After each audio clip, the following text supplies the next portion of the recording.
to go to the moon in this decade and do the other things, not because they are easy, but because they are hard. Because that goal will serve to organize and measure the best of our energies and skills. Because that challenge is one that we're willing to accept, one we are unwilling to postpone, and one we intend to win.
Welcome to the report from Iron Mountain.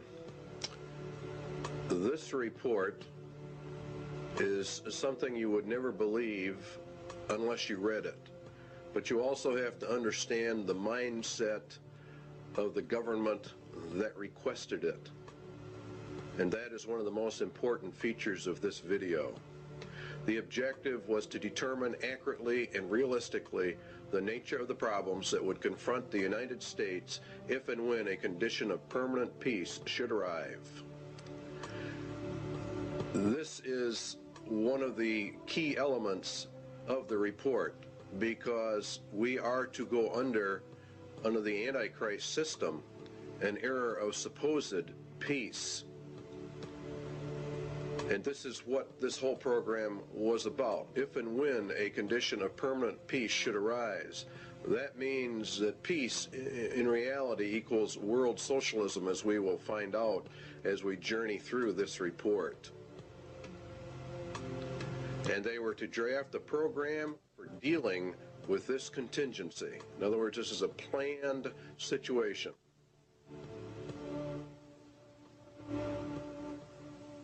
The program equals the agenda, and how do we control the people of America if we move to an era of peace? And not only just America, but the whole world at large.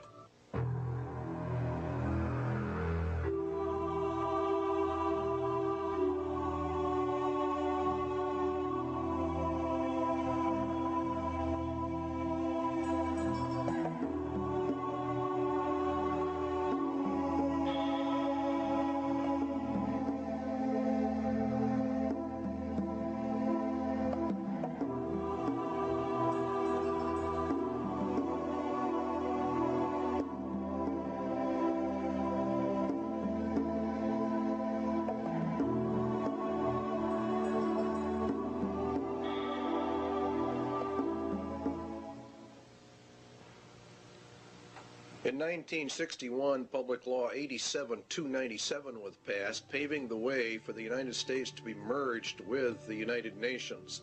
It's a very crucial law in that it disarms the American citizen in violation of the clear intent of the Constitution, which calls for our right to bear arms to maintain our free state. And by the calling for the disarming of all Americans, of course, we lose our free state and we are submerged actually into a slave state. The disarming was to be done by a period of gradual disarmament, and as they were disarming, the United Nations would be built up with a powerful standing army. The evidence suggests a CFR-TC Bilderberg connection, the rich men of the earth, the merchants of Babylon, the killers of the just, according to the Holy Scriptures. The report concerns itself with a globalist agenda, and the conclusions reached have been advanced by these groups. Every one of the conclusions in the Iron Mountain report have been advanced by these groups: Committee of 300, the CFR, TC Bilderbergers, Royal Institute for International Affairs, Tavistock, your Club of Rome, United Nations. It goes on and on. Okay, it began back in 1950, actually. These hearings began to take place in the United States, and the calls for a world government were actually held in 1950. Here's a resolution in Congress that was considered and called for testimony, and it says to provide a true world government through the adoption of a world government constitution. It was a clear intent to place the United States directly under the United Nations and to scrap our Constitution. Universal peace is a prerequisite for the pursuit of that goal, and from the competitive anarchy of nation states, therefore the age of nations must end, and the era of humanity must begin. You will find there's a constant call for the merging of all humanity. Here's a resolution adopted in the United Nations. This is what it says: regulation, limitation, and balanced reduction of all armed forces and all armaments. The all armaments means your weapons that you have in your closet for your own defense. It includes handguns and rifles and all kinds of things. Here's your blueprint for world peace, which was issued also in 1961, concurrently as this move towards putting us under the United Nations. You'll find that as the United States and the Russian military are to be reduced, the UN is consistently brought up to a higher and higher position. The only thing we are left with are internal security forces. Under the Freedom from War, this is a packet issued by the federal government to go along with 87-297. This can only be achieved, the merging and disarmament, through the progressive strengthening of international institutions under the United Nations and by creating a United Nations peace force. See, they want to progressively strengthen the international institutions, all of which come under the United Nations. We are to lose our sovereignty. This can only be achieved through the progressive strengthening. By creating a United Nations peace, which really means police force, to enforce the peace. This is what Daniel said, and by peace the Antichrist shall destroy many. He shall also stand up against the prince of princes, but he shall be broken without hand. And it was given unto him to make war with the saints, and to overcome them, and power was given him over all kindreds, and tongues, and nations. And all that dwell upon the earth shall worship him, whose names are not written in the book of life of the Lamb, slain from the foundation of the world. All right, back to the government report. The disbanding of all national armed forces and a prohibition of their reestablishment in any form whatsoever other than those required to preserve internal order and for contributions to a United Nations peace force. They are to bring the UN up to a point where no state would have the military power to challenge the progressively strengthened U.S. peace force, and all international disputes would be settled according to the agreed principles of international conduct. That's exactly what the Bible says. It was given unto him to make war with the saints and to overcome them, and power was given him over all kindreds, tongues, and nations. No one can make war with this final world entity. If you will study your scriptures out, you will find that the United Nations fulfills every parameter listed for the Antichrist system. And Public Law 87-297 has been updated. There are numerous updates. You will, if you go search them out, Public Law 101-216, for example, has been updated. Here's another one. I have today signed H.R. 1495, the Arms Control and Disarmament Amendment Acts of 1989. It authorizes the fiscal appropriations to get this thing underway. Now, the problem with it is the Bill of Rights in Amendment 2, the right to bear arms, a well-regulated militia being necessary for the security of a free state, the right of the people to keep and bear arms shall not be infringed. In other words, in reality, you cannot infringe that right in any way, method, or manner.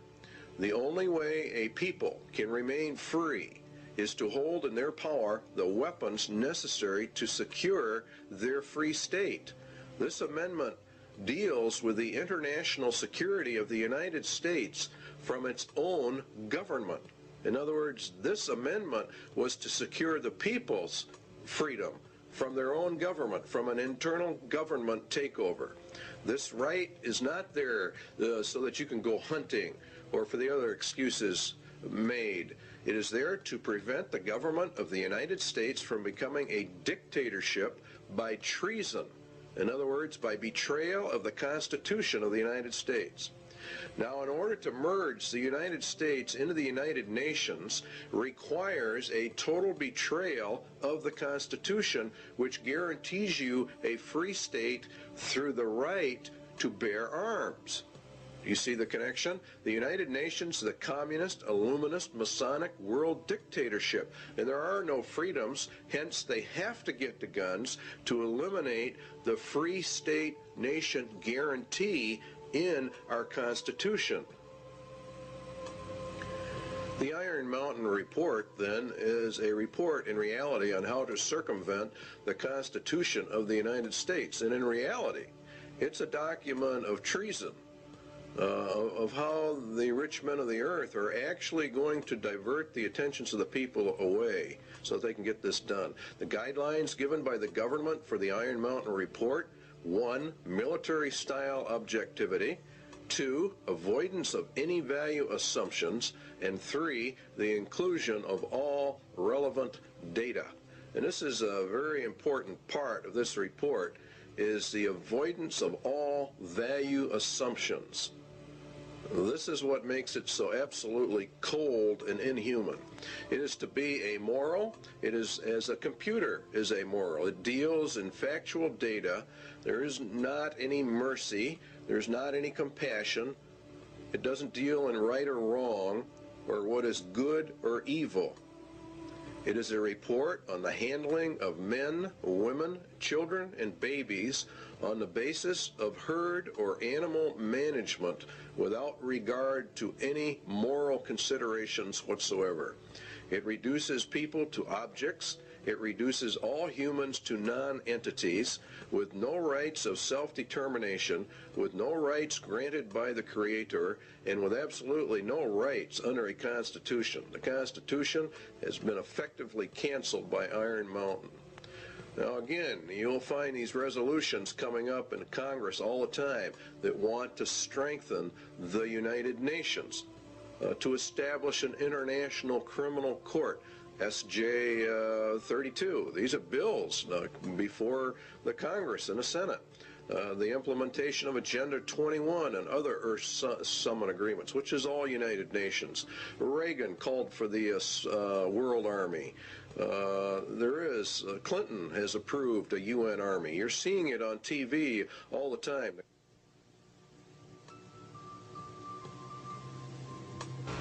War is required, the glue of the nations, according to the Iron Mountain Report. Is war the scourge of the nations? It is said that war is merely an extension of diplomacy by other means. It is also said that war is necessary waste. But what is war? And why do peoples of the earth continuously fight and die? Why do millions of human families have a member or members that they have lost to this thing called war? What is the reality behind war? Does man have to fight wars, or can he develop a system of peace? And would the development of peace be worse than war itself?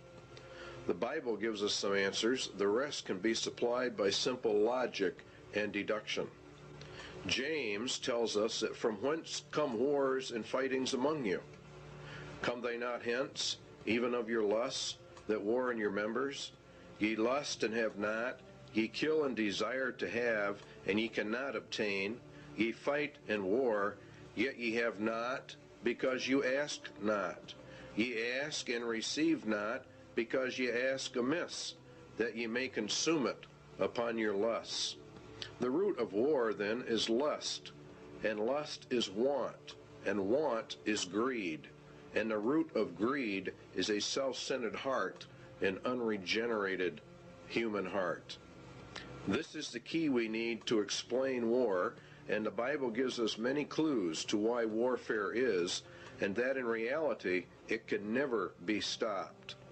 The root of the problem lies with the human heart, and the Bible says that the human heart is so desperately wicked that none can know it. Jeremiah says, the heart is deceitful above all things, who can know it? Paul says in Romans, the carnal mind is enmity against God, for it is not subject to the laws of God, neither indeed can be. Jesus was very emphatic that out of the heart of man poured forth all kinds of evil. The problem with mankind is then his evil heart. Evil because it is self-centered, and evil because it does not contain true love.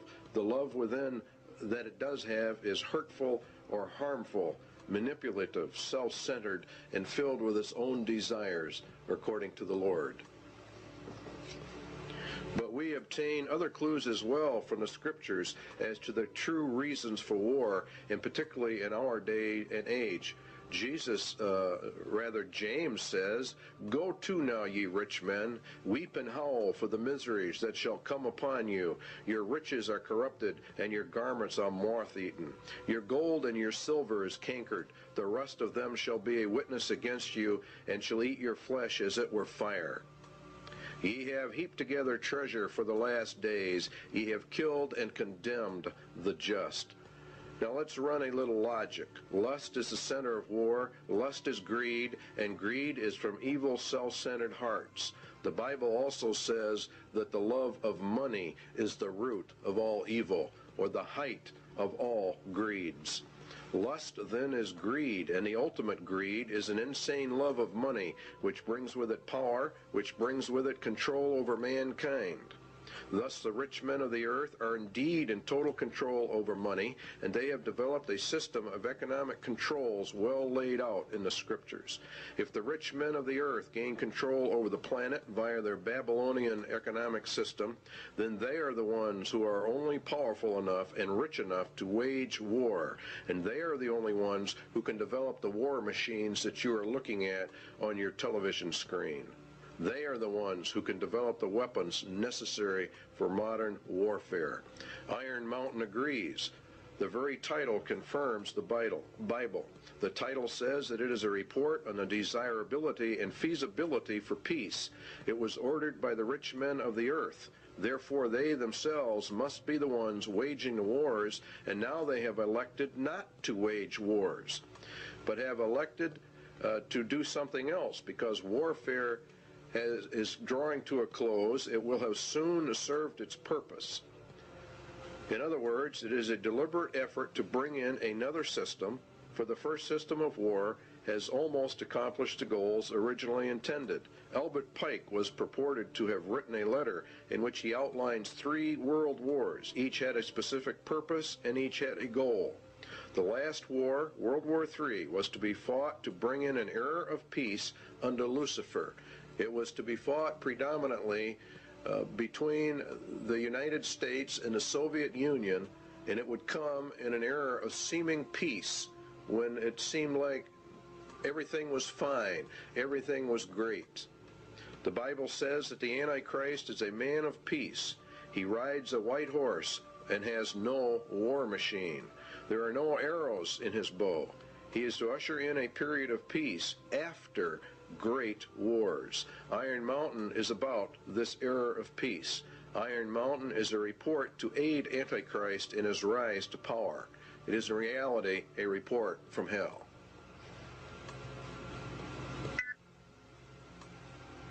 Iron Mountain asks, what can be expected if peace comes?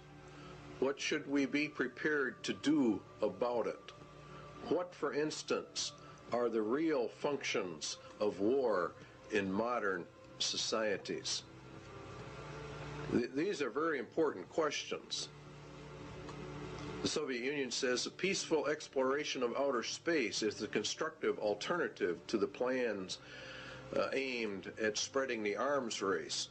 In other words, we are always going to find that the opposite of war is peace, which of course it is in reality. But what Iron Mountain is getting at is, what are the real functions of warfare, the invisible functions of warfare? What role do they play in the overall structure of human society?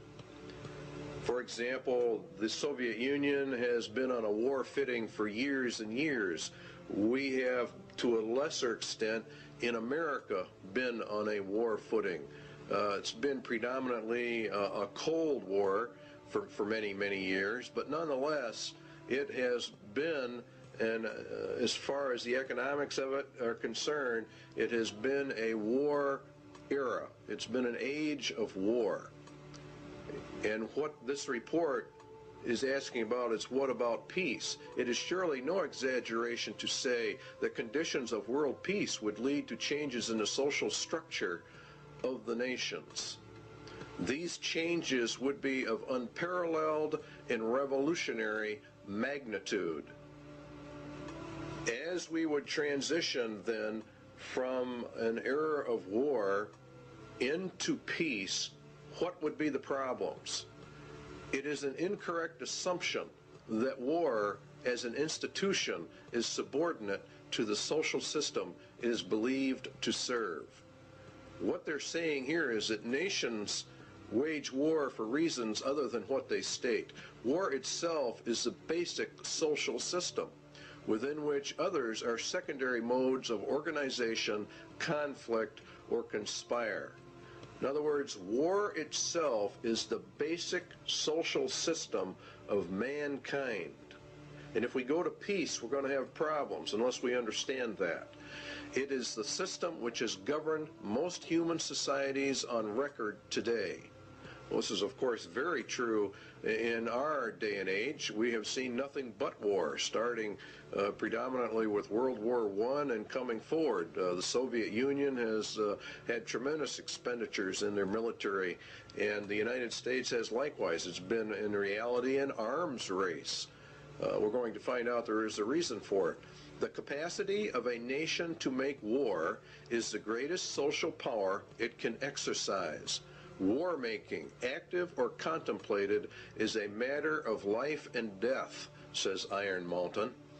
The misconceptions of war: 1, to defend a military, or defend a nation rather, from military attack by another, or to deter such attack.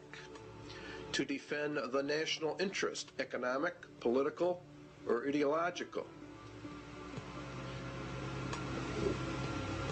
To maintain or increase a nation's military power for its own sake. Now you see, these are the visible or more obvious reasons why a person would say, well, that's why we have war. But what they're saying is there are more less obvious, very invisible reasons for why nations have war. And this is the heart of the entire Iron Mountain report. Its conclusion was that war is absolutely necessary. It's an absolute requirement for human societies and nations to come together. It is in reality, they claim, the glue of the nations. The Soviet military machine, or its war-making capacity, is the actual glue that has held the Soviet Union and the Communist Empire together. If they were to move into an era of peace, what would happen? All right, Iron Mountain says it is these invisible or implied functions that are the dominant forces in our society. So what we have to find out then is what are the true functions of war in a society. Why, for example, has the Soviet Union and the United States, both of which are controlled by the rich men of the earth, been on a constant war footing, constantly escalating this conflict?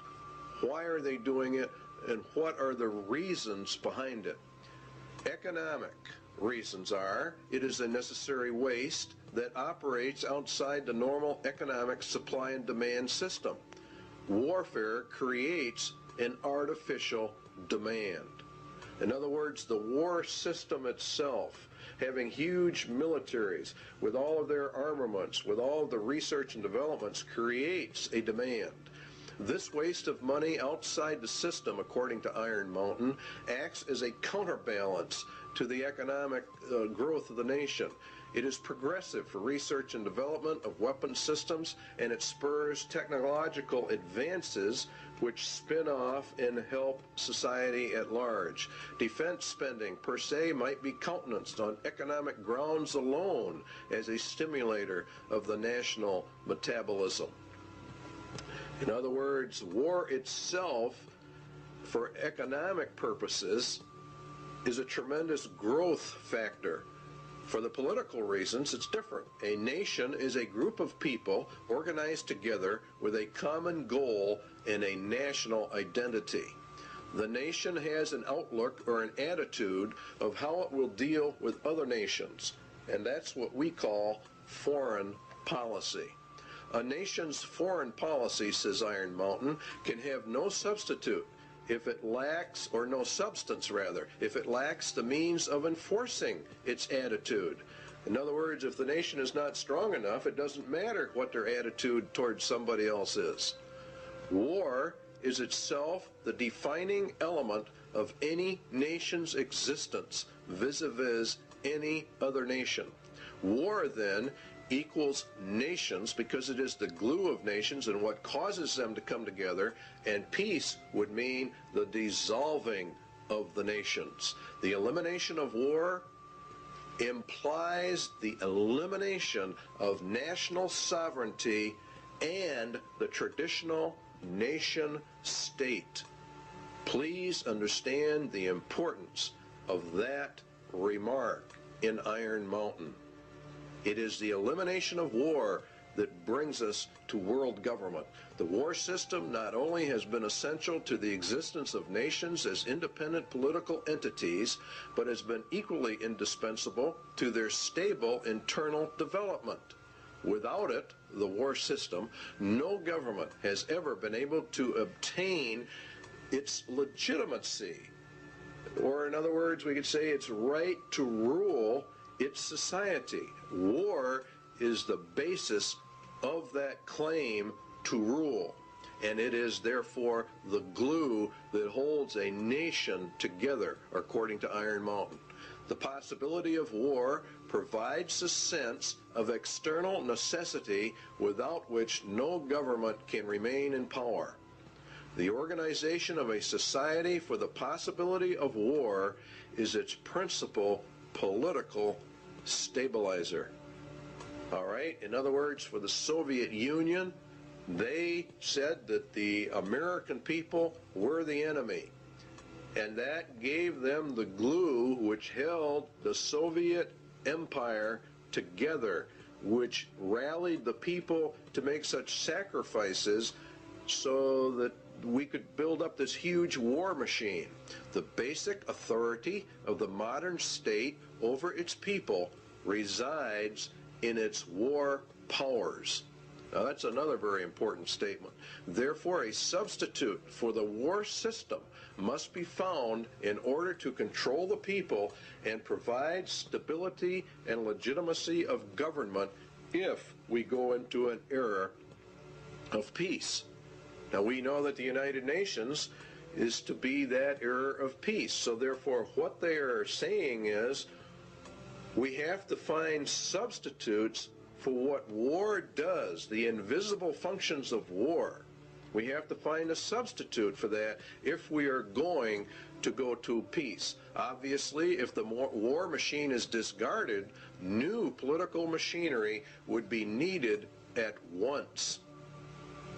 In other words, as they phase war out, they have to phase whatever they're going to put in its place in to control the people, to control the nation. This is an essential part of Iron Mountain. Until it, the substitute for war, is developed, the continuance of the war system must be assured to maintain the stability of its internal organization of power. In other words, we have to keep the war system going in order to remain in control. Keep war until all substitutes are in place and running so we don't lose our rulership. In other words, those that are in power are going to remain in power. They've got to figure out a way to do that. So they're going to de-escalate the war system as they bring in a peace system. And the peace system is going to radically alter our societies. What substitutes for war are there?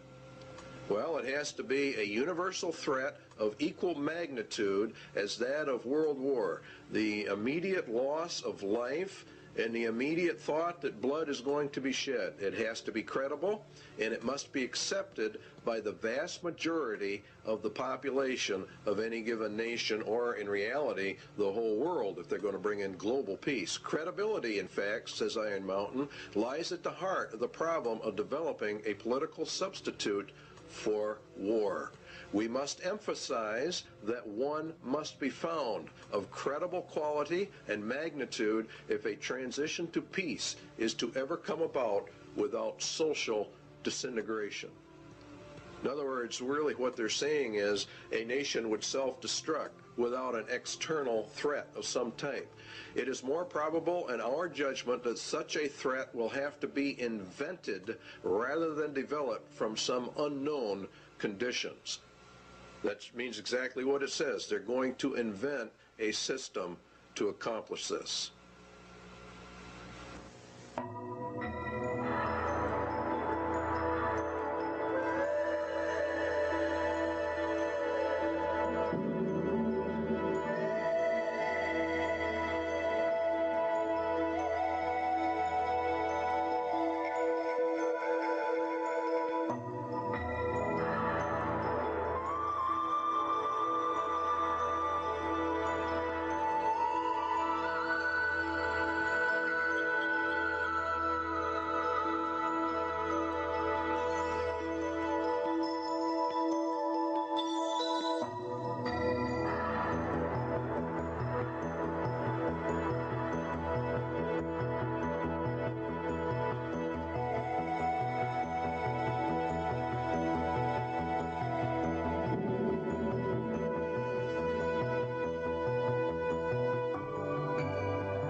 An effective political substitute for war would require alternate enemies.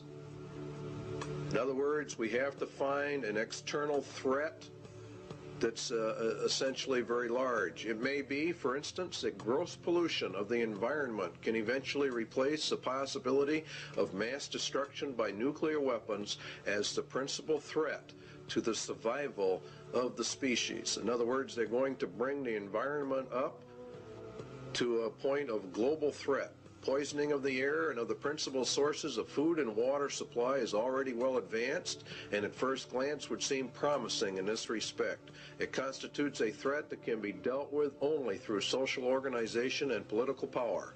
But from present indications, it will be a generation to a generation and a half before environmental pollution will be sufficiently menacing on a global scale to offer a solution as a substitute for war. In other words, we replace the war threat with an environmental threat. Now you know why the environment is on the TVs and the media constantly. A generation is about 30 years, so it'd be about 1991 that this would be brought up to a global scale. It is true that the rate of pollution could be increased selectively for this purpose. In other words, what they're going, you could selectively find areas where you could deliberately increase the pollution to get this threat in motion a little quicker. It is true that the rate of pollution could be increased selectively. In fact, the mere modification of existing programs for the deterrence of pollution could speed up the process enough to make the threat credible much sooner. In other words, let's have the governments drag their feet on pollution controls or the enforcement of pollution controls. And around the world, that's exactly what we have seen, a matter of foot dragging on the areas. One would then perhaps get the concept that this was all deliberate. Allow pollution to deliberately get worse until it can be manipulated by the controlled media into a world crisis. A global crisis has to be developed. Al Gore, Vice President, very timely book. Perhaps coincidentally, he wrote the book called Earth in the Balance, Ecology and the Human Spirit. It's a modern version of Iron Mountain in the ecological field. And in reality, it's quite an interesting book. You should go out and buy a copy of it. The world government organizations are pushing this. Climate crisis, Emergency Earth Rescue Administration. The people of the earth have a new common enemy, which requires an emergency worldwide campaign. You see, and we have to abandon our armaments to join in a common cause for survival. What did Iron Mountain say? It had to be a threat to the survival of the species.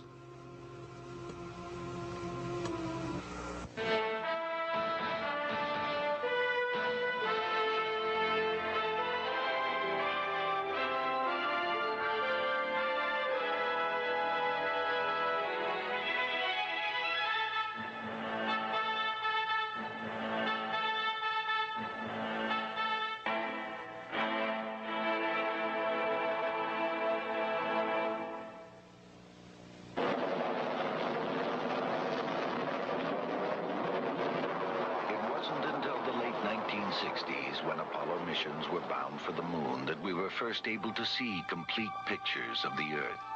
Environmentalists began to look at our planet as a single fragile ecosystem.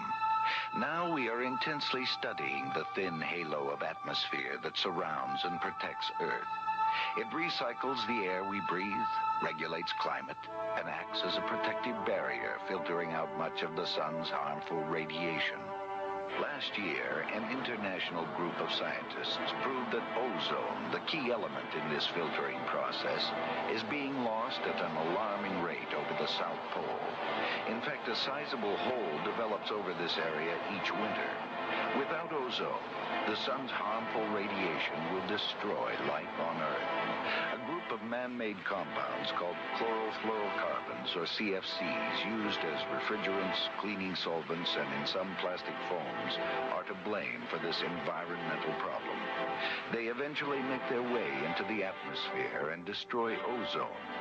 According to Dr. Brian Toon of NASA's Ames Research Center, it is a global-scale environmental problem.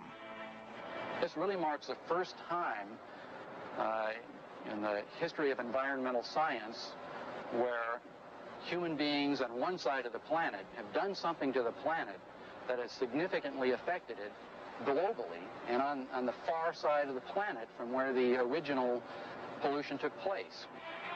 Using the beautiful seaport town of Stavanger, Norway, as a base of operations, an international team of scientists assembled this year in an emergency effort to make a detailed study of the North Pole.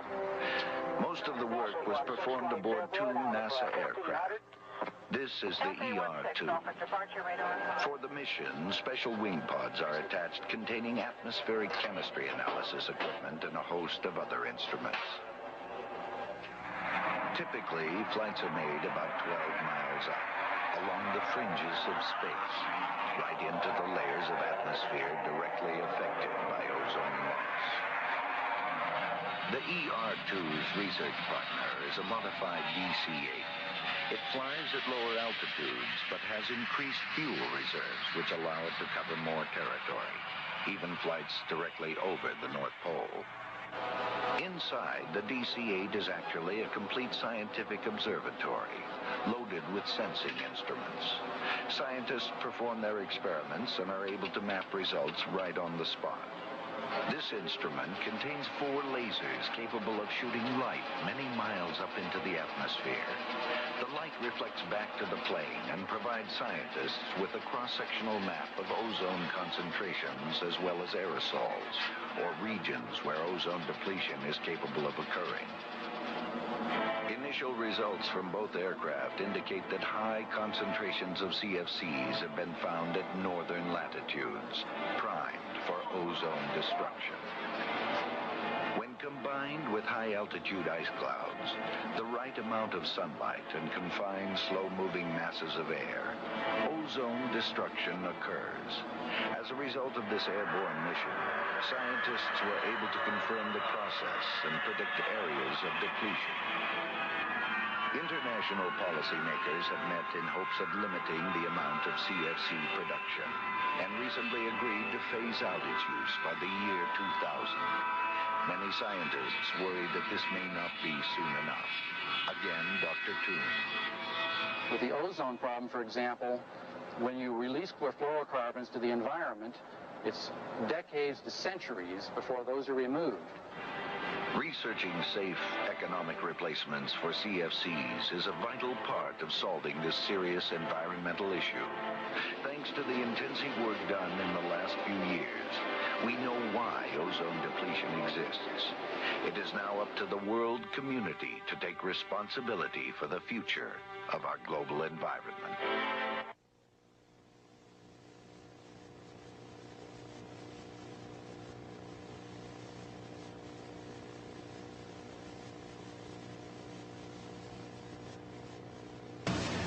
Landsat satellites continue to orbit the Earth 14 times a day. From their 570-mile-high vantage point, they return images like these taken over rich California farmlands. Telltale red images indicate vigorous vegetation growth. The state of California is using Landsat imagery to inventory and map its irrigated cropland. Ecology, the balance of nature, is important to all life. One of the tools we can use to monitor this balance of nature on Earth is the satellite. Satellites can be used to observe our planet from a high vantage point. A NASA film called Remote Possibilities tells the story. From far out in space, the Earth appears serene and beautiful, displaying no hint of our crowded planet's many problems.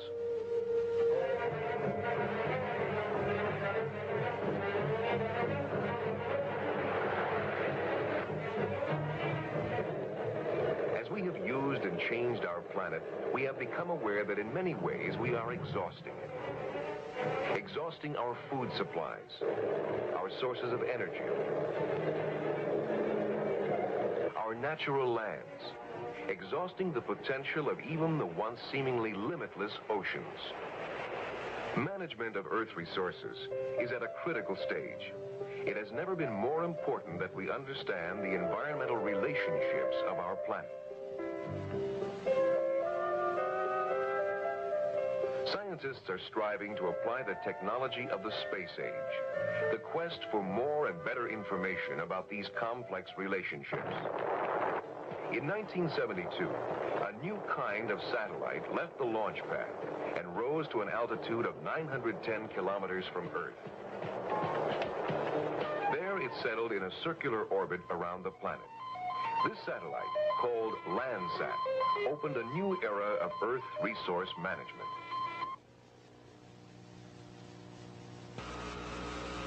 One substitute for war has then been found. The Iron Mountain agenda is being carried out. The objectives of the EcoScan? Well, the UN will end up with control over all the land, and ownership of the land will be held by the rich men. There is arising a crisis of worldwide proportions involving developed and developing countries alike, the crisis of the human environment. The process of compromise of national interests will, of course, have to take place. International economic security is inconceivable unless related not only to the world's environment, but also to the elimination of the threat to the world's environment? Well, the only major threat is private property ownership and private property rights, where people can do as they want. Let us also think about setting up within the framework of the United Nations a Center for Emergency Environmental Assistance. You can see how they're raising this thing up to an emergency status, an emergency level. And that's what Mikhail Gorbachev said in December 8, 1989, in a speech to the United Nations. The United Nations will be the controller of all the lands in the world through their various ecological, environmental organizations that they are in the process of setting up. In fact, the Rio Earth Summit was for that specific reason. Now, it's owned by the rich men. That's who owns the United Nations. That's who actually runs it. Eco foundations of the World Wildlife Fund, Heritage Trust, Nature Conservancy, etc. There's a lot of them, and you have many UN organizations. And the rich men of the earth sit on the boards of directors on all of these groups. These groups are buying up huge chunks of private land for conservation, they say, and to preserve the earth. And of course, all of it is to be owned by the rich men.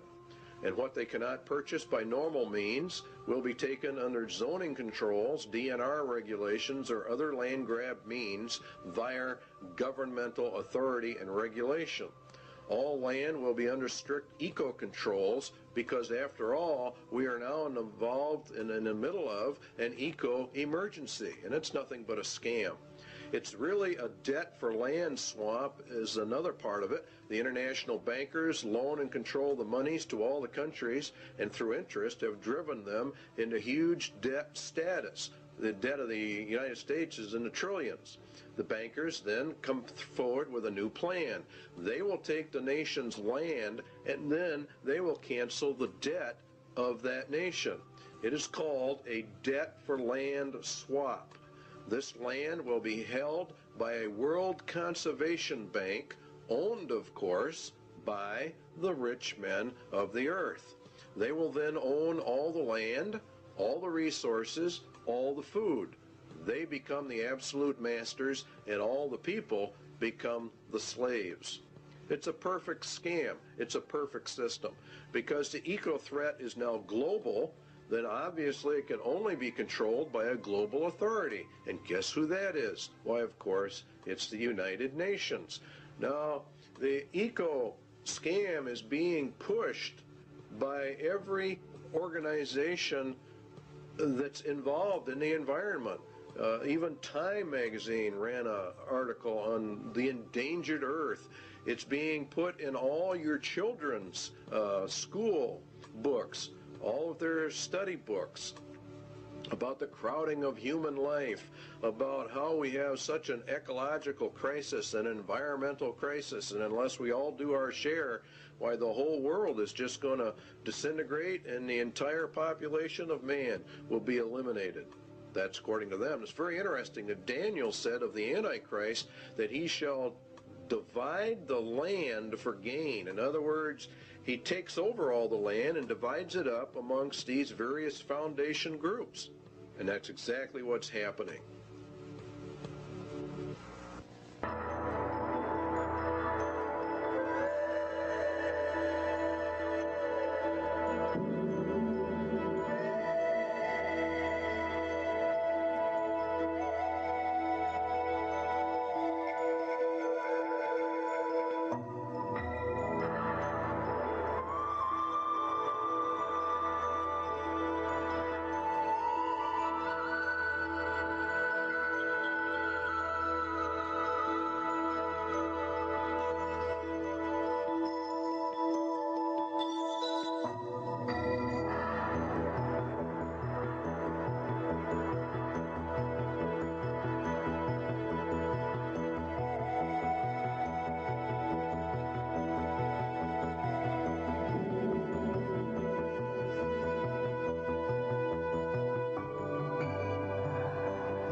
It has been hotly argued that such a menace would offer the last best hope for peace by uniting mankind against the danger of destruction by creatures from other planets or from outer space.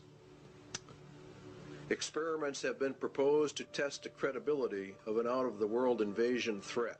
It is possible that a few of the more difficult to explain flying saucer incidents are of this nature.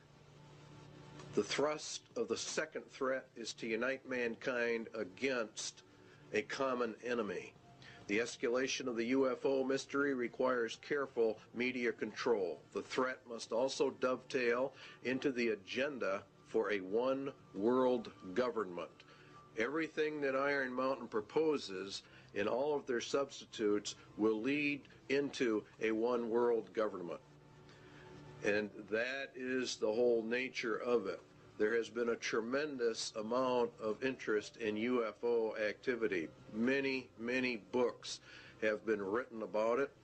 The average Christian, I believe, probably poo-poos the whole subject, but we believe here at CIA they're making a tragic mistake when they do that, because the Bible does mention some things that would tend to imply very strongly that UFOs are in fact real and will be a latter-day occurrence, just before the end and just before the return of Jesus Christ. As you can see, here's a book for Christians, UFO End Time Delusion. It is part of the grand delusion that God is going to cast down upon man for their rejection of Jesus Christ in the end. There have been many books written about the government's cover-up of the UFO experience, and that the United States government knows exactly what is going on, and we would agree with that from the viewpoint of the scriptures, that the people of the world, the governments of the world, the highest levels of the powers that be, know exactly what's going on when it comes to the UFO mystery. They do because their mind is controlled by Satan, and he is the author of all of this. It's part of the grand delusion in the end. And there was war in heaven. Michael and his angels fought against the dragon, and the dragon fought and his angels, and prevailed not. Neither was their place found any more in heaven. And the great dragon was cast out, that old serpent called the devil and Satan, which deceived the whole world. He was cast out into the earth, and his angels were cast out with him. Now Satan was cast down to earth, and we were to observe it from here. It would appear as though he came down from heaven. For as the days of Noah were before the flood, they were eating and drinking, marrying and giving in marriage, until the day that Noah entered the ark. Now Jesus said, so shall it also be. And the days of Noah were quite a few. He lived 950 years before and after the flood. He was there when man began to multiply on the face of the earth, and daughters were born unto them. And the sons of God saw the daughters of men that they were fair. Now, the book of Enoch gives us some information about that. It happened after the sons of men had multiplied in those days, that the daughters were born to them, elegant and beautiful. And when the angels, the sons of heaven, came down, you see, they took wives, each choosing for himself, whom they began to approach, and with whom they cohabitated, and teaching them sorcery and incantations. The whole situation is one where these were literal fallen angels that came down and mated with the daughters of men, and they produced a race of giants, according to the book of Enoch. And many ancient writings give this interpretation to the sons of God mystery of Genesis 6. And what is interesting is that they said they would return. Now the Spirit speaketh expressly that in the latter times some shall depart from the faith, giving heed to seducing spirits and the doctrines of demons. Now the word seducing comes from the word planos, which, if you do a word study, comes all the way back to where we get our word planet. Could it be that the interpretation is, in the latter times, some shall depart from the faith, giving heed to impostors from other planets? That would be the most literal translation, and that is also exactly what is happening. These impostors are actually demons pretending to be from outer space. It is part of the grand delusion. For this cause God shall send them strong delusion, that they should believe a lie, that they all might be damned who believed not the truth, but had pleasure in unrighteousness. They reject the concept of creation, even him whose coming is after the working of Satan with all power and signs and lying wonders. This would result in UFO contacts of the first, second, and third kind as Satan sends his advance guard to prepare man for the grand delusion.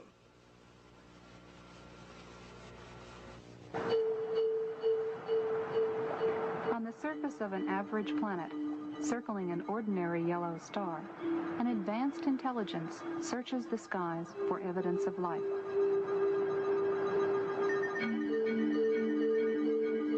Directed by even higher intelligence, machines with brains of silicon patiently sift through faint shards of radio data for the unmistakable signal that will indicate the first sign of life beyond Earth.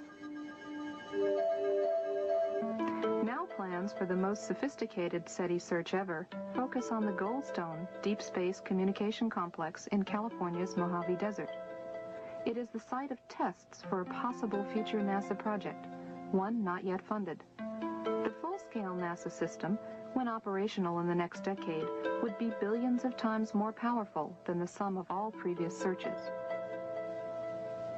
For Carl Sagan, a proponent of SETI for many years, this technical progress has made the present unique.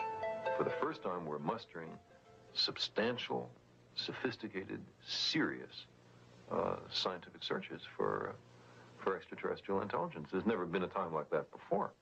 So there is some chance that in the next few decades we will get a signal from some spectacularly distant, spectacularly exotic civilization, and everything on Earth will, as a consequence, change. That is possible.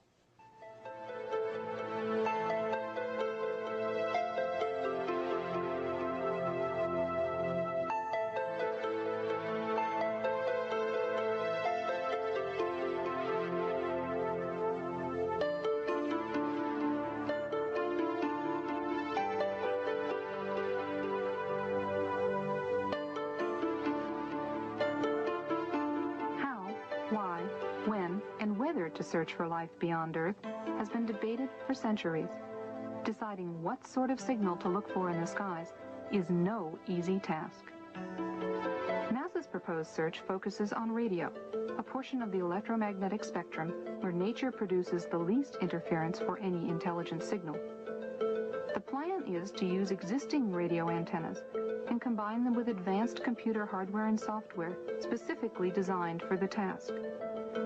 Signal processing equipment suitable for SETI is constantly becoming more powerful and more efficient, but also cheaper and smaller than ever before.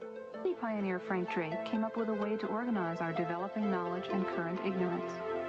SETI scientists often use what's called the Drake equation to illuminate the necessary conditions for contact and to provide a rough estimate of the number of other civilizations.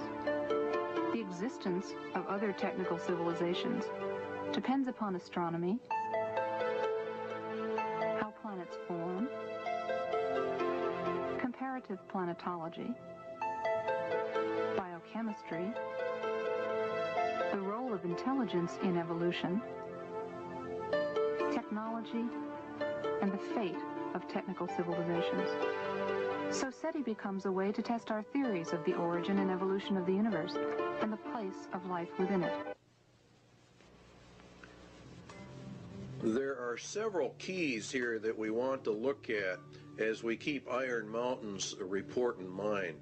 The two primary keys are that evolution is an accepted fact and ETs are now accepted at the highest levels of government.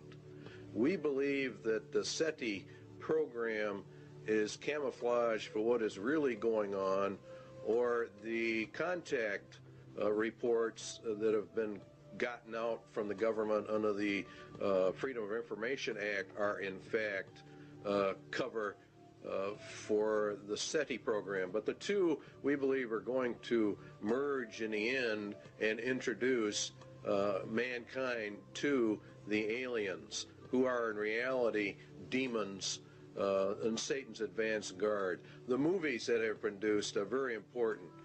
Satan plants a seed, he waters it, then he sits back and watches it grow, and then he reaps the harvest. And the harvest, of course, is the loss of millions upon millions of men. The Day the Earth Stood Still was produced many years ago, but it's a very, very important film in that it planted the seed. The Day the Earth Stood Still said that war must stop, peace must be enforced, and world government is a requirement to get all of this to happen. The message was very important. E.T., a very, very popular movie, taught us some things as well.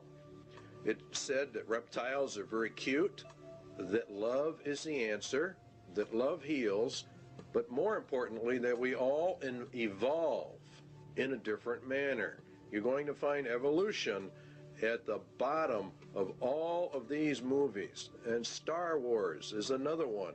How famous they were. Well, they're programming the human mind for certain things. One, evolution of the races, good and evil forces, a universal, eternal fight between the forces of good and evil, and more importantly, a federation of planets, a uniting of the nations, a uniting of all the planets. Mankind will evolve upwards and eventually will join in intergalactic civilization. And this is the important keynotes in every one of these movies. Close Encounters of the Third Kind was a very, very important film. It bases itself on evolution. Two, that the United Nations is a central player in that movie. The U.S. military is connected to the United Nations in that movie, and that mankind will join interplanetary civilization. It starts by contact, by exchanges of the races. In other words, some of our people go there, and some of their people come here. Now, something surfaced not too long ago called Majestic 12 that dealt with government contact with aliens. A lot of people laugh at this document and think it's a hoax. Our research against the Bible would say that it is not a hoax, that this actually is legitimate and that contact has been made. Operation Majestic 12 is a top-secret research and development intelligence operation established by special classified executive order of President Truman. Now, this took place back some years ago. Very interesting, however, what Majestic 12 sets up. A rancher reported that a UFO had crashed in a remote region of New Mexico. You might have even seen this replayed on Unsolved Mysteries. They ran a series on this. A secret operation was begun to assure recovery of the wreckage of this object. Aerial reconnaissance discovered that 4 small human-like beings had ejected from the craft. All 4 were dead. News reporters were given the effective story that the object had been a weather balloon. They are discounting the UFOs to the public while they gather the evidence secretly. The biological and evolutionary, there's your key, processes responsible for their development has apparently been quite different from those in Homo sapiens.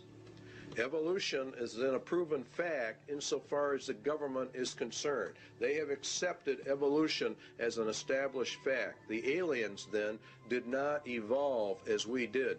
This is the very basis of the grand delusion. It's creation versus evolution. Evolution is essential for the grand delusion because men reject the creation of the world and people by Jesus Christ. So it's very important you understand that evolution is the keynote.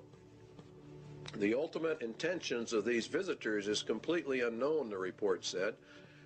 But if you read the Bible, you will know they are demons, and you will know they are the advanced guard of Satan, and that they are setting up the world for its final ruin and taking of people into eternal hell.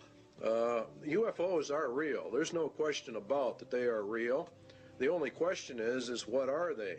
And if you take the evidence of the scriptures, definitely we believe here at least that they are the sons of God returning just exactly as they said they would, and all the occultic literature talks about this. Now there is an area out west called Area 51, Groom Lake. There's also Tonopah.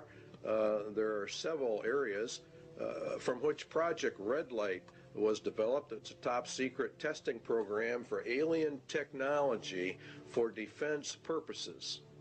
This is very interesting that a lot of this stuff is being leaked right at this moment as we get into this. A congressman said, I have no comment as to what is going on in Area 51. That was Congressman Harry Reid, and he went out there to visit the area because the Air Force had made a land grab, and he went out there on behalf of his constituents to find out why.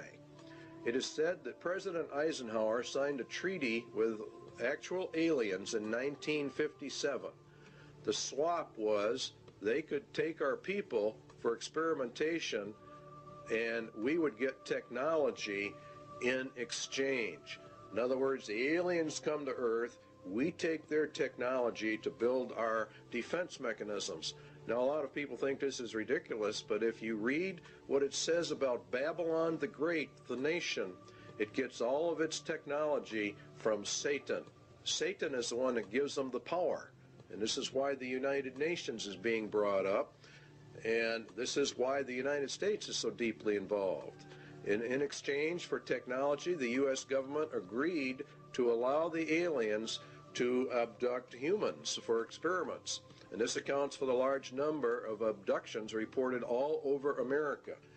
This is part of the grand delusion, which has evolution at the root of it. Now you have actually two options. All of the leaks of this type of information are disinformation, where it is real and the aliens really are here.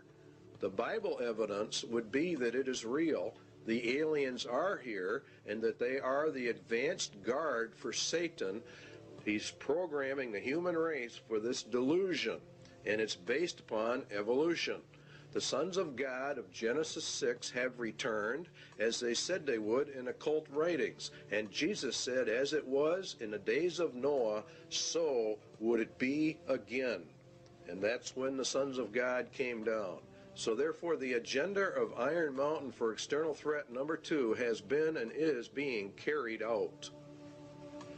Scientists are even going to the UN now to find out how are we going to answer these aliens from our SETI contacts at NASA.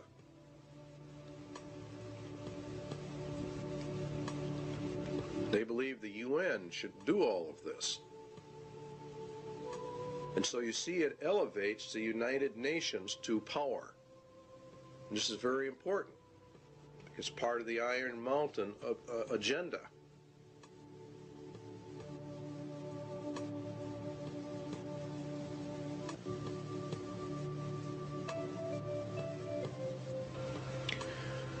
It might be argued that a well-armed international police force operating under the authority of such a supernatural court could well serve this purpose. In other words, they're going to set up another threat. This is threat number 3, actually, an omnipresent, virtually omnipotent political or police force.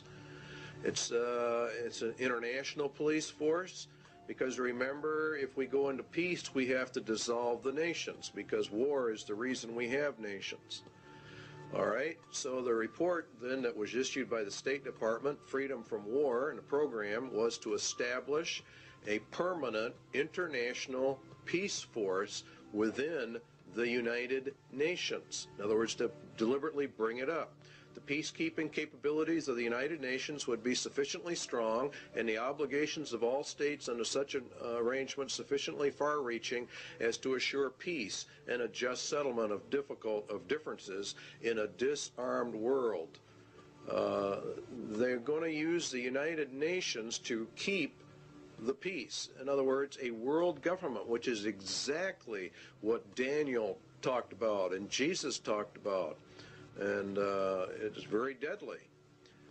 During stage 2, states will develop further the peacekeeping processes of the United Nations to the end that the United Nations can effectively suppress any threat or use of force by anyone, and that would include the American people. It's going to be omnipresent, and it's going to be omnipotent in its ability to handle, and this is what Revelation says, who can make war with the beast. Remember that the U.S. and Russia are to have their internal or militaries turned over to the United Nations in this 3-stage process, and we end up with the UN in total control of the world. A global entity, precisely as Daniel and Revelation talk about. It's and Jeremiah and Isaiah refer to it as, of course, Babylon. And this process, of course, emerges, bringing out the United Nations as the final end-time global ruling entity, which the Bible refers to as the apparatus of the Antichrist, or we could say the Antichrist system. And that is why it sits in New York City, the big city.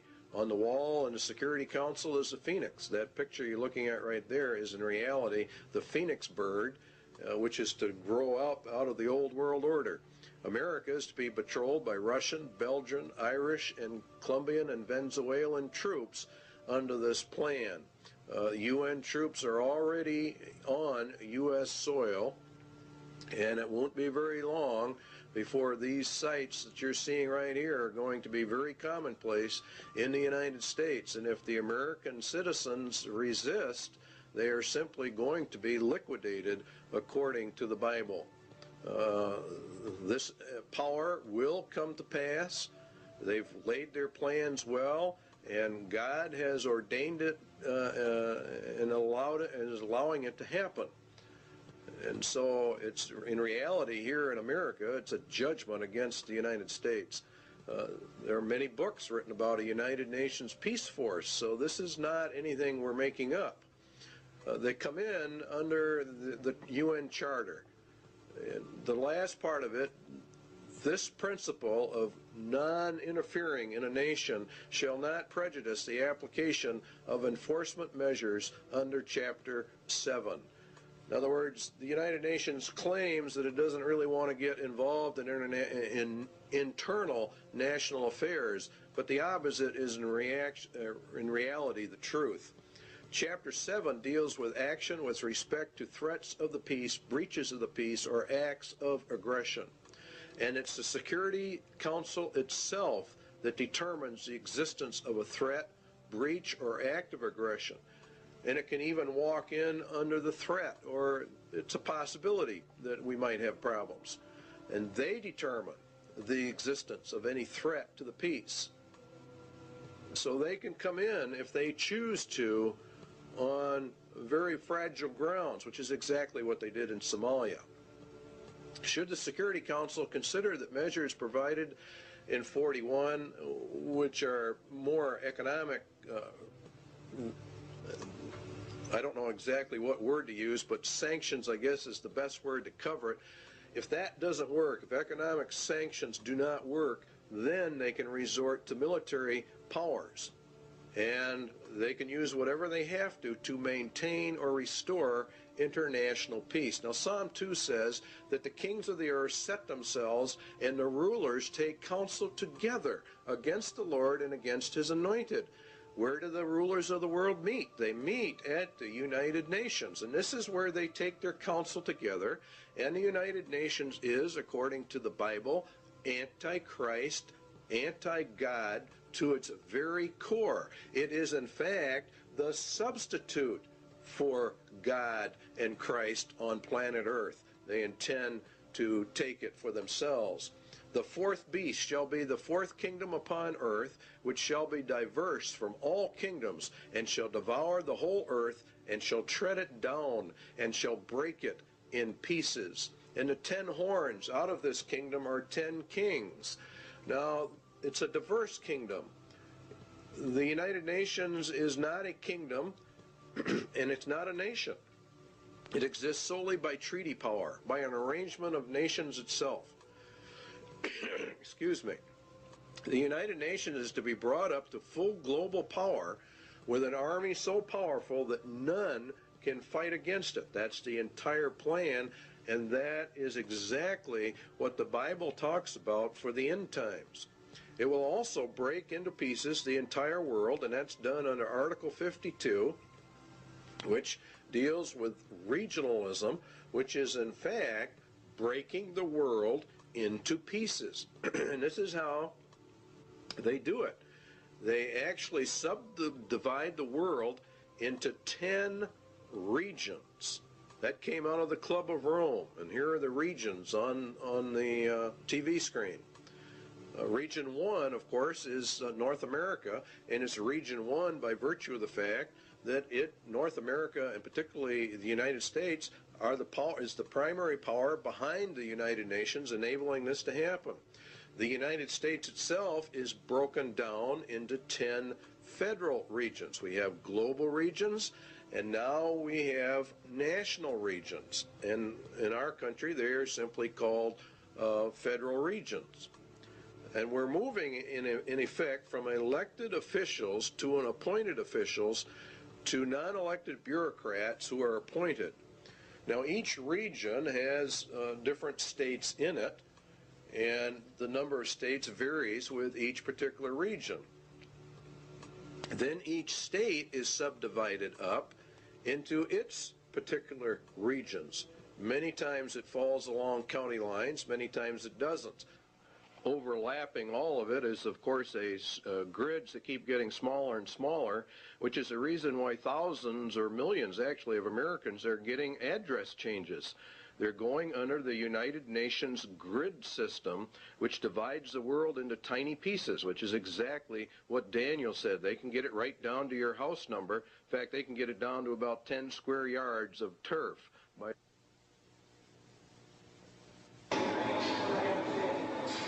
Recently, NASA's Landsat-4 satellite, shown here just before its trip into space, was launched from the Western Test Range by a Delta rocket. This Landsat is the fourth in a series of NASA spacecraft designed to continuously collect accurate information on Earth's resources. More than 100 nations will make use of the information gathered by Landsat-4 in land use planning, mineral exploration, and agriculture. Landsat project scientist Dr. Vincent Solomonson described a new instrument on the satellite called the thematic mapper. In urban planning, the thematic mapper will be very effective. Features that were blurred or hazy over cities as viewed by the multispectral scanner on Landsats 1 through 3 will be seen much more clearly from the thematic mapper, and as a result, urban planners will be able to manage and monitor the spread of the urban sprawl into the surrounding countryside. The major receiving and processing facility for Landsat data is located at NASA's Goddard Space Flight Center in Greenbelt, Maryland. After completing its 3-year mission, Landsat 4 is designed to be retrieved by the space shuttle. Okay, standing by for up-telemetry command reset.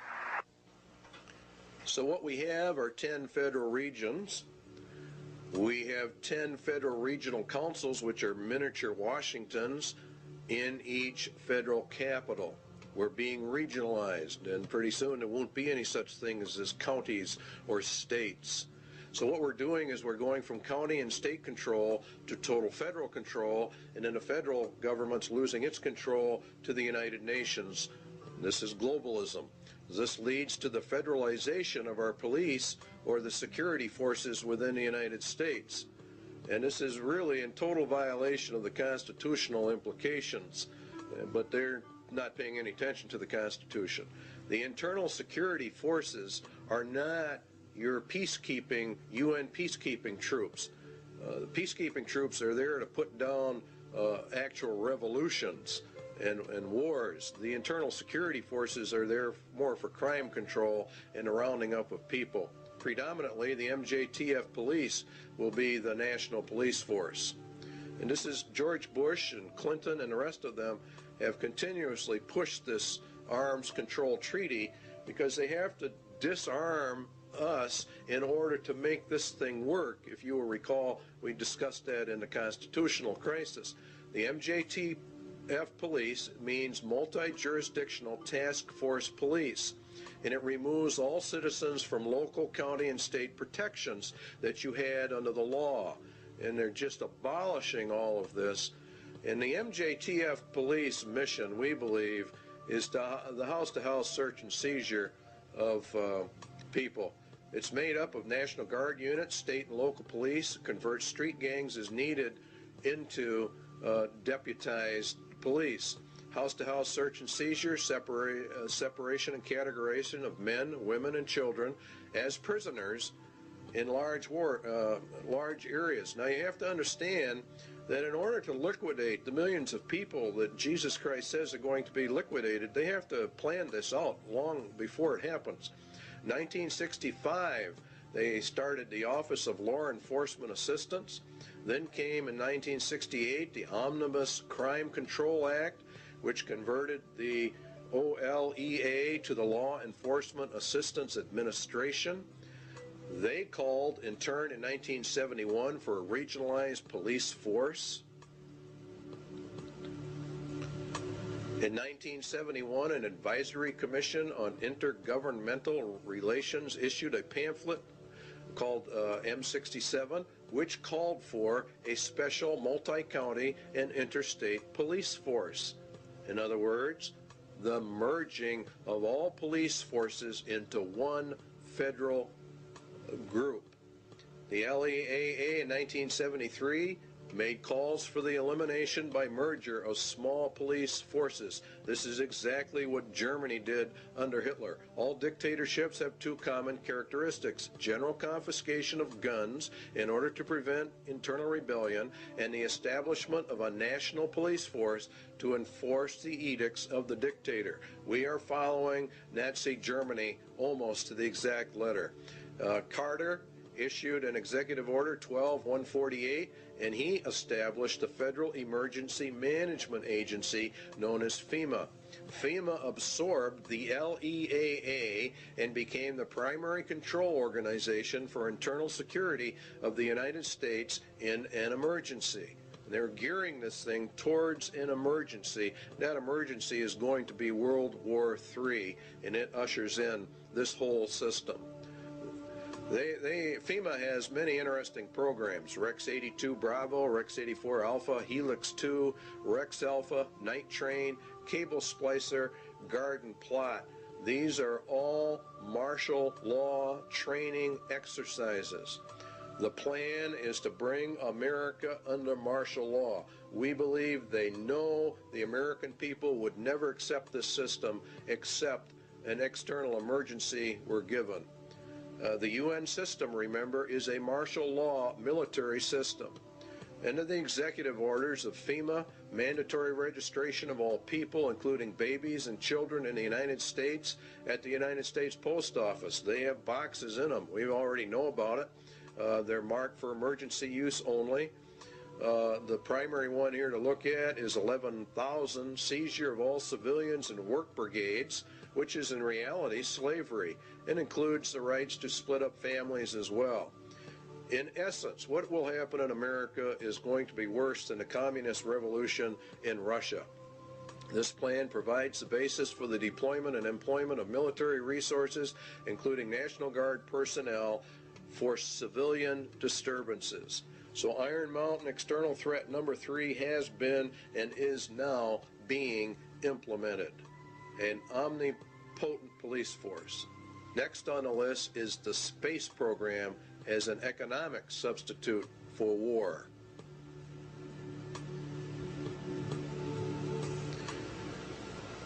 It is the development of a long-range sequence of space research projects with largely unattainable goals. It's the nearest modern equivalent yet devised to pyramid building and similar ritualistic enterprises of ancient societies. We choose to go to the moon in this decade and do the other things, not because they are easy, but because they are hard. Because that goal will serve to organize and measure the best of our energies and skills. Because that challenge is one that we're willing to accept, one we are unwilling to postpone, and one we intend to win, and the others too.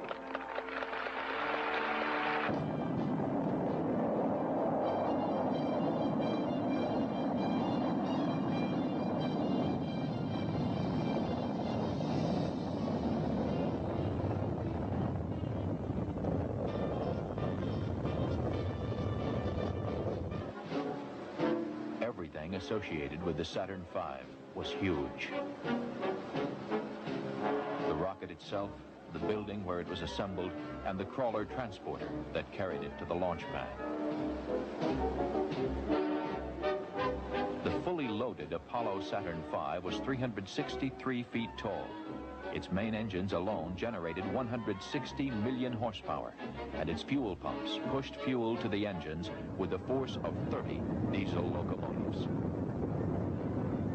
As Saturn V lifted off Launch Complex 39 for the first time, it weighed more than 2,800 tons.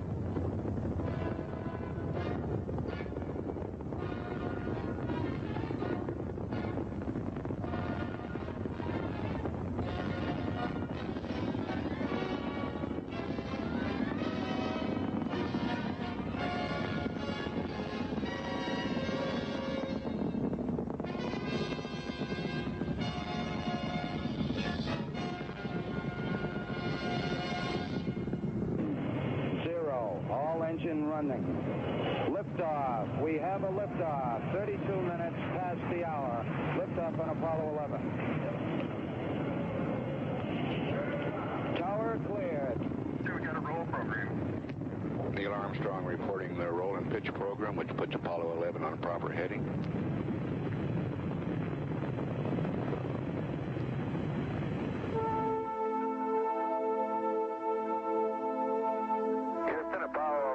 Calling you on the high gain. How do you read, over? Roger, loud and clear on the high gain. Eagle, you're looking great. Coming up 9 minutes. We're now in the approach phase. Everything looking good. Altitude 4,200. Houston, you're a go for landing, over. 40 feet down, 2.5. Picking up some dust. 30 feet, 2.5 down. Straight shadow. 4 forward. 4 forward, drift into the right a little. 20, down a half. 30 seconds. Forward, just. Good. Hey.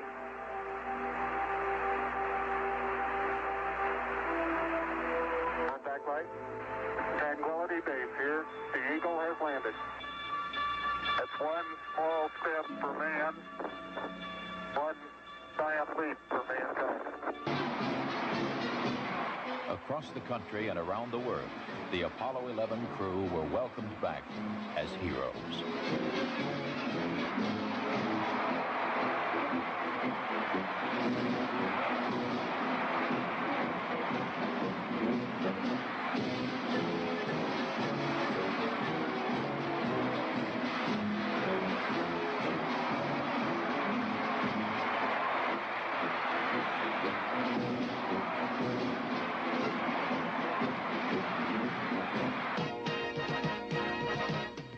Before Project Apollo ended, 6 additional flights to the moon were made, and all but one were highly successful.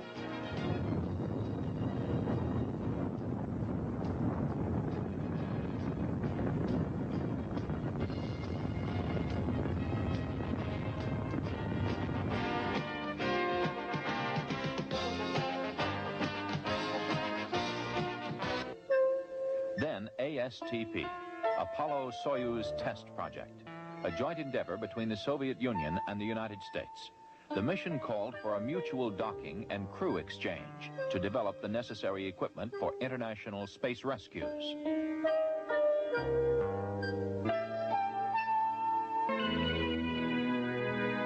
We looked back at planet Earth with Landsat remote sensing satellites.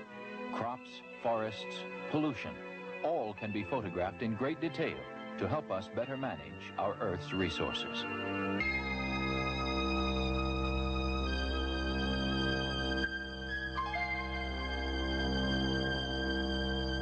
As of now, 2/3 of the planets in our solar system have been explored, and by the end of this decade, we will have explored most of the rest, including Uranus and Neptune.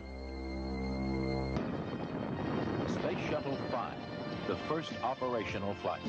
2 commercial communications satellites were hauled into orbit, one for satellite business systems and one for Telesat of Canada. Their deployment was a complete success. Did you get it? You don't have it, obviously. I got it. Space Shuttle 6 was the second operational mission, and Flight 1 for Challenger, this country's newest spacecraft. After launching a 5,000-pound tracking and data relay satellite from the payload bay, mission specialist astronauts Story Musgrave and Donald Peterson became the first Americans in 9 years to walk in space. Practice needed for satellite repair work. I'm due for my massive article. Historically, the space program has proceeded in a building block fashion. And toward that end, NASA has begun looking at the next logical step, a possible future space station, a permanent presence in space. The station would serve as a scientific and technological laboratory, as well as an operations base from which satellites could be serviced and large structures assembled. One of the highest priorities is to develop a clear understanding of a station's proper role in the total space program, so that if and when it is proposed for development, the station will be a truly significant national asset, one that would ensure continued American preeminence in space. The space program in general and the shuttle program in particular have gone a long way to help our country recapture its spirit of vitality and confidence. The pioneer spirit still flourishes in America. In the future, as in the past, our freedom, independence, and national well-being will be tied to new achievements, new discoveries, and pushing back new frontiers. We must look aggressively to the future by demonstrating the potential of the shuttle and establishing a more permanent presence in space.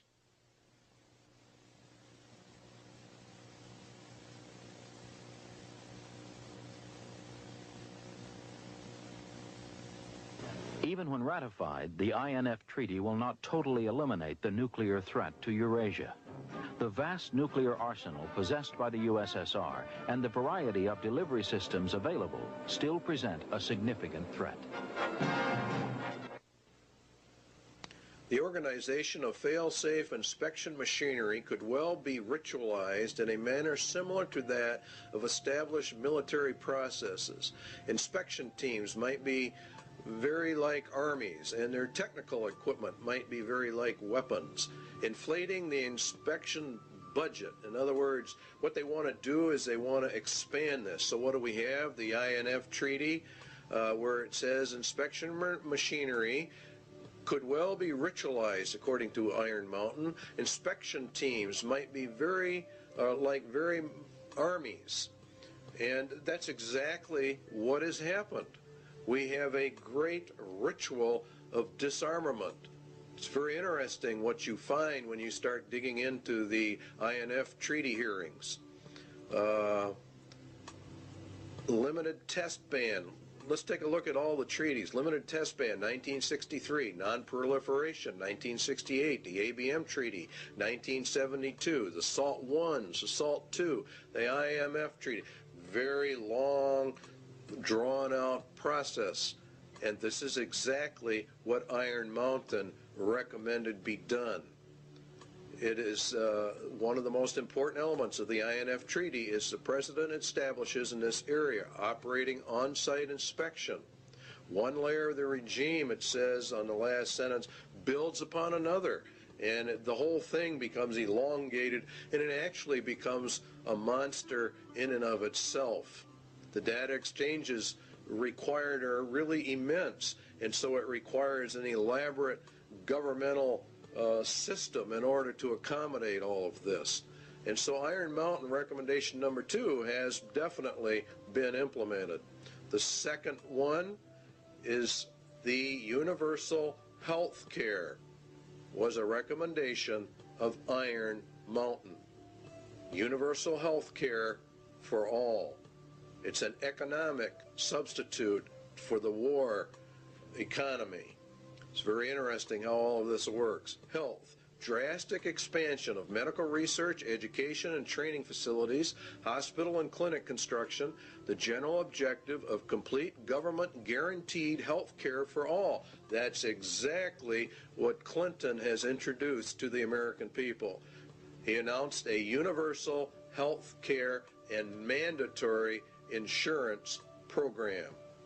And so they're putting everything in place exactly as Iron Mountain told them to do. It's universal, and you cannot exempt yourself from it, and it is causing a lot of trouble around the nation. But the arguments are not going to be on that basis. What is going to happen is we're going to be issued eventually a global identification card, and that is the purpose of this whole thing. The medical card has only one purpose. That's to get the foot in the door for the MARC system. Iron Mountain's third recommendation is being implemented. Iron Mountain economic substitute number 4, a new educational system to bring in globalism under the United Nations, UNESCO, congressional record, the great conspiracy to destroy the United States, education for freedom and world understanding. You see, all of this is designed to bring us into a world system, a global system under the control of the United Nations. The second manifesto of the U.S. Office of Education, the implementation of the program of surrender through education. In other words, they destroy Americans' national pride and put us under the United Nations. And the NEA is leading in this. They even say it themselves, teaching about globalism and the world system. They say enduring peace cannot be attained until the nation states surrender to a world organization. This was found out during the Reese Committee hearings in Congress. Putting the evidence together, we conclude the NEA has been an important element in the tax-exempt world to indoctrinate American youth with internationalism, which is synonymous with a lot of communist, illuminist, whatever you want to call it. The Iron Mountain agenda is being carried out. Outcome-based education, the developing of leaders for restructuring the schools, change agents. Parents are beginning to get upset, but they are not putting it together. American 2000, a national strategy to change every nation, every family. Everything is going down exactly as Iron Mountain said it should.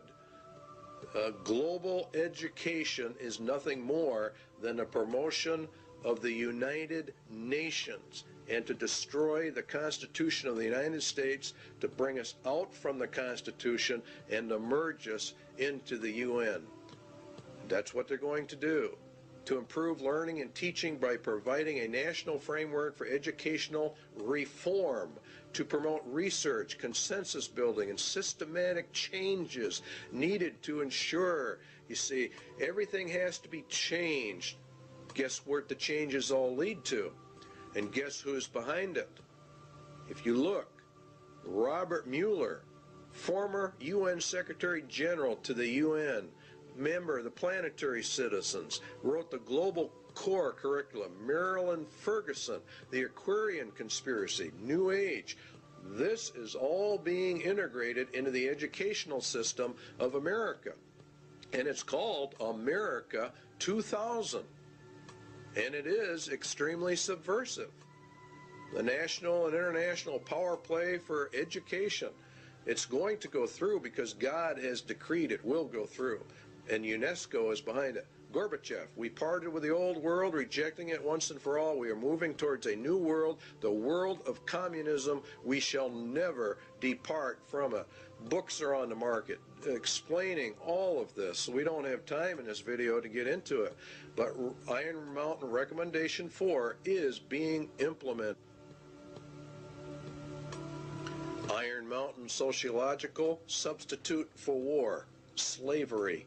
Another possible surrogate for the control of potential enemies of society is the reintroduction in some form consistent with modern technology and political processes of slavery for the control of potential enemies of a society. Anyone that does not agree with the New World Order is an enemy of society and is therefore subject to slavery. Detention centers and concentration camps, work camps, are associated with forced labor, which is in reality slavery. Seizure under the executive orders of all civilians in work brigades, that's forced labor, that's slavery, which includes the rights to split up families. There are concentration camps, detention centers all over the United States set up under FEMA, under Rex 84, and there are presently, to the last count we had, 130 such facilities in the United States of America. In Arizona, you'll see, for example, some there. We've got one here in Wisconsin. Concentration camps for U.S. citizens, the MJTF police, to conduct house-and-house search and seizure and separation and categorization of men, women, and children and babies, categorization and transfer to detention facilities and the running of detention facilities. Iron Mountain Slavery Recommendation number 2 is mandatory service, a form of universal service, turned to some variant form of the Peace Corps or the Job Corps. It is entirely possible that the development of a sophisticated form of slavery may be an absolute prerequisite for social control in a world of peace. Now, this is just incredible when you really stop and look at what they're actually saying in relationship to biblical prophecies. Remember, Jesus said they're going to round you up and kill you. President Clinton has authorized boot camps for young offenders. Is this the beginning of a larger scale for social reorientation like the communists do? America 2000, the national plan that's going into our schools, requires mandatory community service. There are calls going out all the time. Bush and Clinton have called for mandatory community service for all youth, up to, say, 2 years, mandatory service. You can serve in the service or some other place, but you are going to serve. So the substitute for war is being implemented. Iron Mountain Sociological Substitute for War number 2 is called blood games. Game theorists have suggested in other contexts the development of blood games for the effective control of individual aggressive impulses. More realistically, such a ritual might be socialized in the manner of the Spanish Inquisition and the less formal witch trials of other periods for the purposes of social purification, state security, or other rationale both acceptable and credible to post-war societies. Inquisitions, witch trials for the purpose of social purification, state security, which is the key one. Such a ritual might be socialized. In other words, they make it into a big social event like the Inquisitions were. We saw part of that beginning to unravel when we watched the Branch Davidian invasion and subsequent massacre of David Koresh and his group. A lot went down at Waco that very few Christians understand.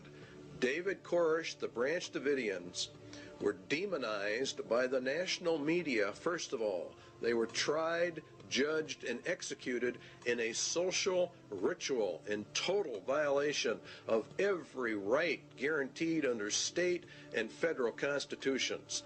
The Waco massacre followed all points of ritualized killing. They were a cult. It was for social purification, and therefore they deserved what they got. Their compound was raided by federal assault groups when in fact there was no evidence of any crime having been committed.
Yesterday's action ended in a horrible human tragedy. Mr. Koresh's response to the demands for his surrender by federal agents was to destroy himself and murder the children who were his captives, as well as all the other people who were there who did not survive. He killed those he controlled, and he bears ultimate responsibility for the carnage that ensued.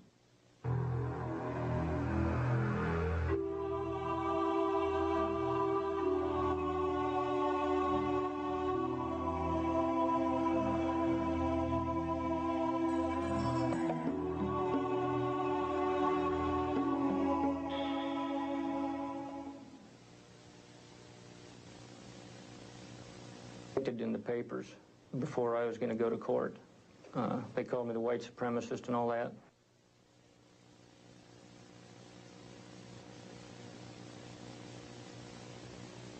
It's victims of demonization that we all are victims of. When the federal government decides that it's going to prosecute somebody, they sort of demonize them.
To ring out. Do you want to give your federal agents that leeway to just say when they kill American citizens that things just went wrong? We just have a mother here dead, we have a little boy dead, and that just things went wrong.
Weaver trial, it was admitted by federal agents that they had been ordered to kill the Weavers regardless of any threat family members posed to government personnel.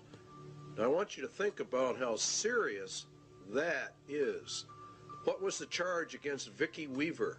What crime against the state had she committed that warranted her execution by the federal government?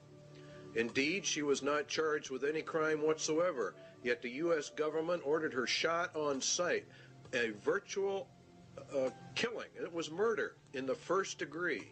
It is cold-blooded, ritualistic, social purification because the Weavers held a viewpoint not politically correct.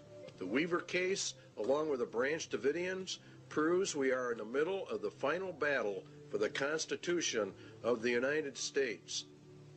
There are many, many enemies within America that want to get rid of our Constitution and destroy our rights. The war has now shifted from a paper and legal war to an overt shooting war, and we feel it's going to get far worse. They came against this thing to see what the reaction of the American people would be, and they found out that the American people cheered them on. So we are ready for a complete takeover. Spotlight put out a small publication on FEMA in case of emergency. Executive orders, Blueprint for Dictatorship, also is one of their publications. Now, an executive order is issued by the President of the United States. It does not go through the Senate or the Congress. He merely issues it. It's put in a federal register, and within 30 days it has full effect of law, and nobody passes upon it. Now, that's fine, and he has some rights to do that, but not contrary to the Constitution of the United States. FEMA developed national security emergency plans for the regulation of immigration, nationals of enemy countries, plans to implement laws for the control of persons entering or leaving the United States, develop intergovernmental and interagency law enforcement plans and counterterrorism programs to interdict and respond to terrorism incidents in the United States that may result in a national security emergency. To interdict and respond to terrorism incidents in the United States. Now, this is a key that they're beginning to use. Under the new Crime Control Acts, particularly under the Crime Control Bill number 8, which is now before the Congress, a protester can be charged with terrorism. And this paves the way for the government to declare all those who oppose the New World Order as terrorists, and therefore imprison them, because you will be a political dissenter. To develop law enforcement plans to respond to civil disturbances. These people know perfectly well there's going to be major disturbance when this thing finally comes in. So they want all bases covered by law. So that's their rationale. They will legally be able to do this. You don't think it's going to happen. This is exactly the executive order issued by George Bush to quell the Los Angeles riots. L.A. went under martial law. Very few people understand what that means, but it means, in essence, that the Constitution in Los Angeles was totally suspended. And it says in there that units and members of the armed forces of the United States and federal law enforcement officers will be used to suppress the violence. In other words, they're federalizing everything, and that's what happens under martial law, and to restore law and orders. They can also call up members of the National Guard. That's a key point. They're militarizing the nation. They're putting it under military law. If Americans do not want the New World Order and they resist, America will go under immediate martial law rather than through the staged program into a martial law system, which is what the UN is. Also included to coordinate all federal agencies assisting in the suppression of violence and the administration of justice. Martial law suspends the Constitution of the United States. The UN is to be brought up to full power, and it will rule through martial law via a three-tier military martial law system. The first one we're going to actually look at is called FinCEN, and FinCEN, from the data we can get, it's not only a financial controlling sector, but it has to do with other things. Their equipment is black, and there are reports of a multitude of black helicopters all over the United States. We get calls on it virtually every day from someone who's just had them flying over the house. The FAA says that the black paint schemes are used on helicopters by the Drug Enforcement Agency and the U.S. Army Special Operations.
Here is a map of FinCEN locations in the United States, and these are confirmed, they claim.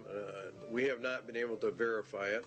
We're bringing this to you strictly unverified for troop deployment locations in the United States of America.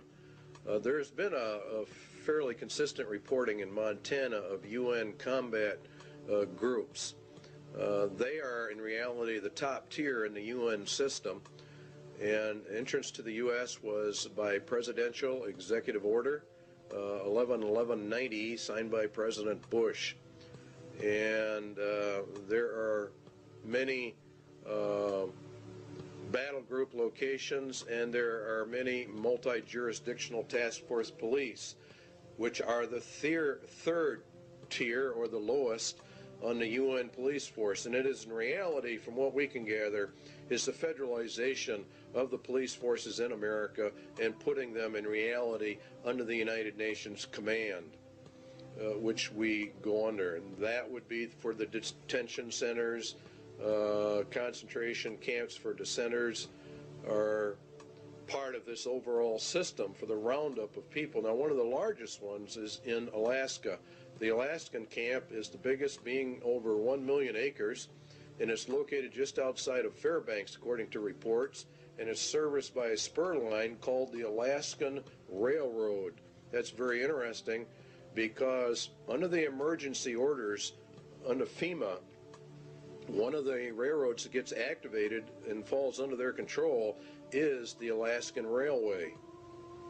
And so we're beginning to find out that all of this goes together. The Alaskan camp was purchased under a mental health bill, and of course you have to understand that they are using mental health as one of their primary methods of warfare. The Iron Mountain recommendations for an inquisition for social purification are also confirmed by the Lord Jesus Christ. Then shall they deliver you up to be afflicted, and shall kill you, and you shall be hated of all nations for my name's sake. This is predominantly a move against Christians and Jesus Christ. And he shall speak great words against the Most High, and shall wear out the saints of the Most High, and think to change times and laws. See, that's exactly what they're doing right now. They're changing all the laws. And it was given unto him to make war with the saints, and to overcome them, and power was given him over all kindreds, tongues, and nations. And in Revelation 17, and I saw the woman drunken with the blood of the saints, and the blood of the martyrs of Jesus. And this is actually, you're going to find out, has much to do with the United Nations. Iron Mountain substitute for war blood games has been, in effect, implemented and is being carried out.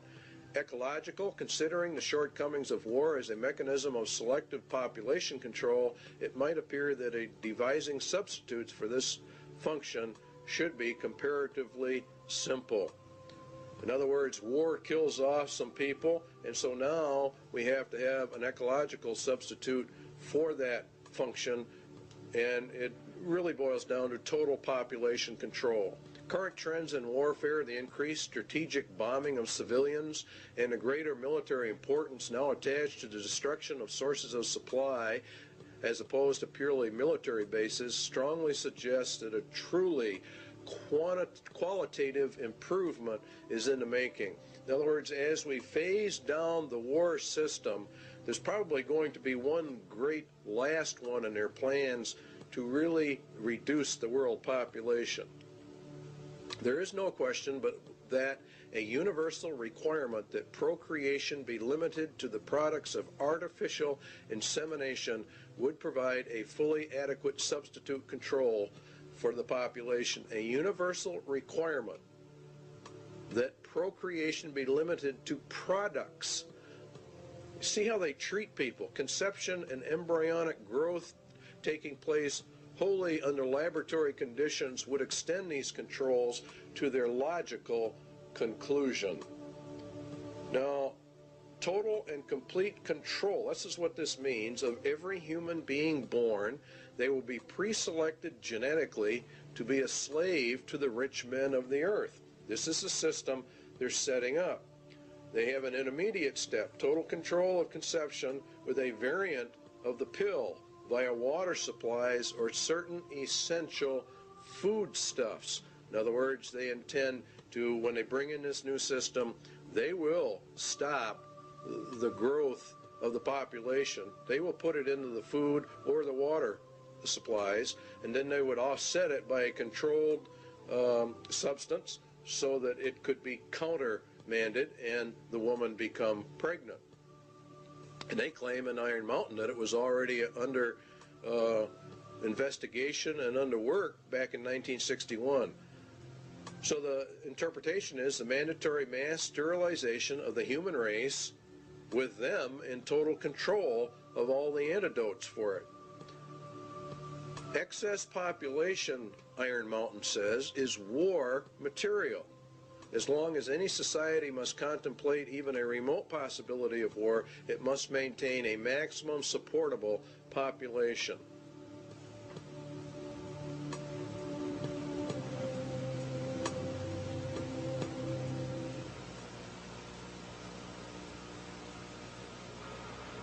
When the auditor finally gets his hands into the balance sheet, I suggest, therefore, that this be sold not through a democratic process. That would take too long and devour far too much of the funds to educate the cannon fodder, unfortunately, which populates the earth. We have to take almost an elitist program that we can see beyond our swollen bellies and look to the future in time frames and in results which are not easily understood or which can be, with intellectual honesty, be reduced down to some kind of simplistic definition.